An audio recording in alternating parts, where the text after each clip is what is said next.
రీసెంట్‌గా ఒక కన్వర్జేషన్ జరిగింది. సో, మా ఇంటి పక్కన వాళ్ళతో నాకు. సో, నేను డీమార్ట్‌కెళ్ళొచ్చాను. ఇలా ఆహ్, పిల్లలకి బిస్కెట్ ప్యాకెట్ ఒకటే తెచ్చాను. సో, వాళ్ళు బయట ఎక్కువ ఫుడ్ పెట్టను. జంక్ ఫుడ్ ఇట్లాంటివి తినకూడదు కదా! సో, మళ్ళీ వాళ్ళు ఫీల్ అవుతారని ఒక్కటే తెచ్చాను. సో, ఇంట్లో హెల్తీ అన్నీ చేసి పెడుతూ ఉంటాను నేనని చెప్పాను. సో, దానికి ఆ అమ్మాయి ఆగి నన్నేమందంటే, పిల్లలకి నువ్వేం పెట్టవంట కదా! ఏం పెడతావు మరి వాళ్ళకి? మీ వాడు చాలా వీక్‌గా ఉన్నాడు. మీ వాడు చూడు ఎంత సన్నగా ఉన్నాడో. వాడసలకి ఏంటి ఏదో ఉంది ఇంకొక 2, 3 వర్డ్స్. చాలా వీక్‌గా ఉన్నాడు. వాడికి ఏదైనా బలం వచ్చే ఫుడ్ పెట్టొచ్చు కదా! కొంచెం మంచిగా తిండి పెట్టొచ్చు కదా! వేరుశనగపప్పు, బెల్లము ఇయి పెట్టు. కొంచెం బలం వచ్చిద్ది.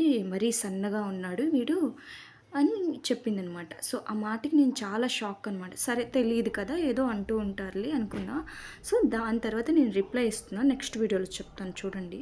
డెఫినెట్‌లీ వినండి.